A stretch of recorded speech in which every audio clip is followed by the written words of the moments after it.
पहले मैं सभी स्वतंत्रता सेनानियों को नमन करता हूँ जिन्होंने हमें इस रंगमंच का आयोजन करने का शुभ अवसर प्राप्त करवाया, क्योंकि अगर वो ना होते तो शायद आज हम लोग गुलाम होते और हम लोगों को ऐसा अवसर प्राप्त ना होता।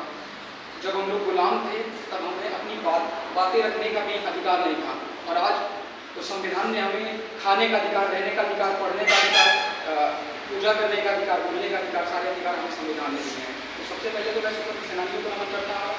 उसके बाद CSC गिनती के संचालक जो अजय सिंह सर हैं, इनका बहुत बहुत आभार करता हूँ जिन्होंने यहाँ पे मुझे बुलाया और बोलने का मौका दिया, और अपने सभी छोटे भाइयों को और यहाँ पे उपस्थित सभी अभिभावकों को बहुत ढेर सारा आभार व्यक्त करता हूँ और स्वतंत्रता दिवस की ढेर सारी बधाइयाँ देता हूँ। सबसे बड़ी चीज़ आपने देखा कि स्वतंत्रता दिवस, ये स्वतंत्रता दिवस मनाया क्यों जाता है, इस पर विचार करते हैं।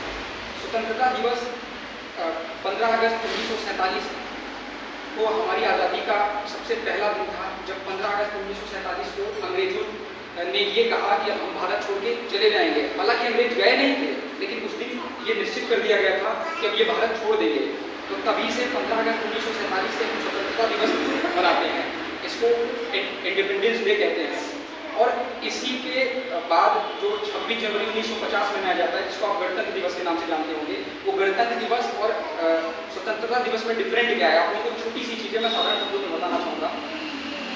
स्वतंत्रता दिवस भारत के आज़ाद होने के उपलक्ष्य में मनाया जाता है, और गणतंत्र दिवस 26 जनवरी 1950 को हमारा संविधान भारत पे लागू किया गया था। और संविधान लागू किया गया था, सोचने के लिए तो एक छोटी सी बात है, लेकिन अगर शायद संविधान ना होता तो सभी लोगों को समान अधिकार न मिलते, और समान अधिकार मिलने की वजह से 26 जनवरी 1950 को हम गणतंत्र दिवस के रूप में मनाते हैं। गणतंत्र दिवस का ही मतलब है डेमोक्रेसी। डेमोक्रेसी मतलब गणतंत्र। गणतंत्र का मतलब आप लोग जानते हैं, आज हमें वोट देने का अधिकार है, सरकार बनाने का अधिकार है।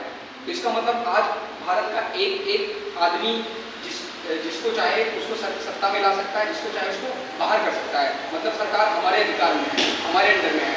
लेकिन हम लोग क्या करते हैं, हम लोग शिक्षा के अभाव में ये समझते हैं कि अगर एक छोटी सी बात, आप ग्राम के प्रधान को लीजिए, गांव के प्रधान को लीजिए, जब गांव का चुनाव आता है तो प्रधान जी आते हैं वोट मांगने।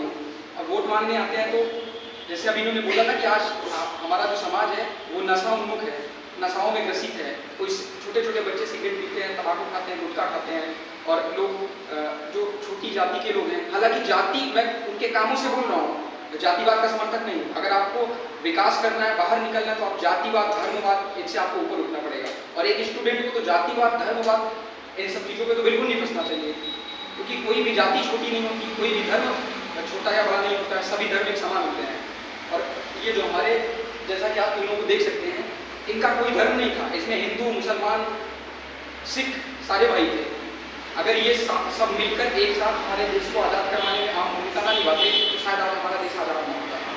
तो सबसे बड़ी चीज़ मैं अपने छोटे भाइयों को ये संदेश देना चाहूँगा कि देश, जैसे हम लोगों के दिमाग में एक विचार आता है कि यार जो लोग फौज में हैं वो तो देश की सेवा कर रहे हैं, हम कैसे देश की सेवा करें। आपको पता है, जब आपको कभी मौका मिले तो आप किसान का सम्मान कीजिए, एक किसान का, एक मजदूर का सम्मान कीजिए, क्योंकि इस देश को की सेवा करने में जिस प्रकार एक फौज में लेह लद्दाख की सर्दियों में मौजूद एक नौजवान अपने देश की रक्षा कर रहा है, उसी प्रकार चिलचिलाती धूप में हमारे देश का एक किसान जो हमारे पूरे देश का पेट भरता है, जो जवानों का पेट भरता है, एक जो मजदूर होता है, जो हमारे घर बनाने में काम करता है, हमारी रोड बनाने में काम करता है, तो सारी चीज़ों में काम करता है। तो देश के विकास में सिर्फ जवान का योगदान नहीं होता है। जवान, इसीलिए आप लोगों ने सुना होगा कि एक नारा है, जय जवान जय किसान। तो जवान, किसान, मजदूर, सारे लोग, औद्योगिकरण में जितने भी बिजनेसमैन हैं, तो हम सारे लोग मिलकर देश का विकास करते हैं, हम सारे लोग मिलकर देश के हित का कार्य करते हैं। और दूसरी सबसे बड़ी चीज़ मैं छोटे शब्दों में आप लोगों को बताना चाहूँगा कि जैसा कि आप लोग जानते हैं कि 1600 ईस्वी में ईस्ट इंडिया कंपनी हमारे देश में आई थी। 1600 ईस्वी में ईस्ट इंडिया कंपनी का मेन उद्देश्य था भारत में व्यापार करना। तब हम लोग गुलाम, अभी तो हम लोग ये जानते हैं कि 1757 से हम लोग गुलाम हैं, अंग्रेजों ने हमें गुलाम बनाया। आप अगर अभी आप छोटे छोटे हैं, अभी आप और आगे जाएंगे, कोई BA करेगा, कोई BSc करेगा, कोई हिस्ट्री वगैरह पढ़ेगा, तो आप पढ़ेंगे तो 1000 ईस्वी से अगर आप देखेंगे तो पहले हम इस्लाम अफगानियों के गुलाम थे, फिर गुलाम वंश के गुलाम हुए, फिर अलाउद्दीन खिलजी वंश के गुलाम हुए, फिर उसके बाद मुगल वंश के गुलाम हुए, हम लोग आज तक गुलाम 1000 ईस्वी से गुलाम होते चले आ रहे हैं। ये तो 1600 ईस्वी में ईस्ट इंडिया कंपनी यहाँ पे आई और इसने अपना व्यापार यहाँ पे स्थापित किया और 1757 आते आते ईस्ट इंडिया कंपनी ने पूरे भारत पे कब्जा कर लिया। अब ईस्ट इंडिया कंपनी ये कहती है कि जो मैं कहूँगी वही होगा, जो रूल मैं बनाऊंगी वही रूल बनेगा। और इसके बाद 1857 में आपने मंगल पांडे का नाम सुना होगा, जो वीर क्रांतिकारी थे, अंग्रेजी शासन के सिपाही थे, लेकिन वो ऐसा हमारे हिंदुओं में माना जाता है कि हम लोग गाय का मांस नहीं खा सकते, तो जो बंदूकें दी जाती थी उसमें बंदूक से खींचने के लिए जो वो लगाया जाता था उसमें गाय की चर्बी लगी हुई थी, तो उन्होंने डायरेक्ट मना कर दिया।